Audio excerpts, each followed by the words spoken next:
Friends అందరూ ఎలా ఉన్నారు? అందరికీ నమస్కారం. ఎందుకు అంటే అందరికీ నమస్కారం, అందరికీ థ్యాంక్ యూ సో మచ్. నా బర్త్డేకి అందరు విషెస్ చెప్పారు, సో అందరికీ థ్యాంక్ యూ సో మచ్. ఇంకొకటి కూడా చెప్తా చూడండి, మీరు ప్రతి కామెంట్లో ఎంత మర్యాదగా మాట్లాడుతున్నారో నాకు చాలా హ్యాపీగా అనిపించింది. థ్యాంక్ యూ సో మచ్ దానికి కూడా. ఇంకొకటి ఏంటి అంటే నేను ఒక దాని గురించి మాట్లాడుతున్నాను, బిగ్ బాస్ ఫైనల్ గురించి. మీరు దానిలో ఏమనుకుంటున్నారో నాకు కామెంట్ చేయండి. ఒక చిన్న టాపిక్తో వచ్చాను, ఏంటంటే నేను బిగ్ బాస్ ఫైనల్కి వచ్చేసాం, బిగ్ బాస్ ఫైనల్కి వచ్చేసాం మనం. సో ఈ బిగ్ బాస్ ఫైనల్కి వచ్చినప్పుడు మనము ఒక ఓట్ ఎవరికి వేస్తున్నాము అనేది ఆలోచిద్దాం. అయిపోయింది, ఫైనల్కి వచ్చారు, బట్ నేనైతే కళ్యాణ్కి ఓట్ చేస్తున్నాను. సెకండ్ థింగ్ తనుజ, మీరేమనుకుంటున్నారో చూడండి. ఇంకొకటి ఏంటంటే జెన్యున్ పర్సన్కి వేయండి, ఓకే? వేసినాక వాళ్ళకి వేసామా అని ఫీల్ అయ్యే సిచ్యువేషన్ తెచ్చుకోవద్దు.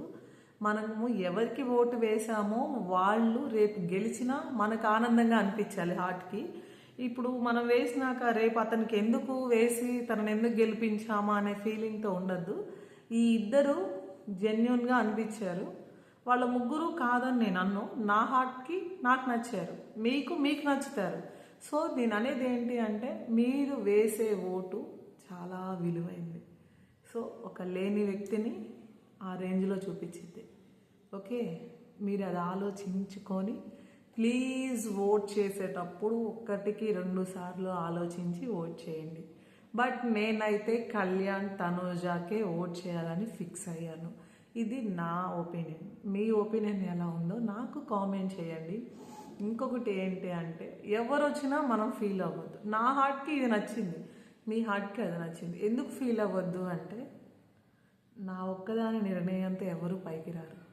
రాజకీయంగా కూడా గమనించండి, నేను ఒకరికి ఓటేస్తే వాళ్ళే గెలవాలని నేను అనుకుంటా కానీ వాళ్ళు రారు. సో అలా అని చెప్పి మీరు ఎవ్వరూ ఫీల్ అవ్వద్దు, వాళ్ళకి ఆ టైం వచ్చే వరకు వెయిట్ చేయాలంతే. బట్ నేనైతే నా తనూజ అనుకుంటాను. తనూజాది నాది సేమ్ ఏజ్, తను ఎలా ఉన్నారు నేను ఎలా ఉన్నారు చూడండి. సో నేను అనేది ఏంటంటే తనూజ కళ్యాణ్, నాకు వాళ్ళిద్దరు నచ్చారు. చాలా మనసుకి హ్యాపీనెస్ వస్తుంది తను మాట్లాడేటప్పుడు. గమనించండి, తను 21 సంవత్సరాలున్న హద్దు దాటడు మాట్లాడేటప్పుడు. ఒక్కసారి కోప్పడ్డాడు ఆ బిగ్ బాస్ మొత్తంలో, గమనించారో లేదా మీరు? సో నాకైతే హార్ట్కి టచ్ అయింది. తను చాలా కష్టపడి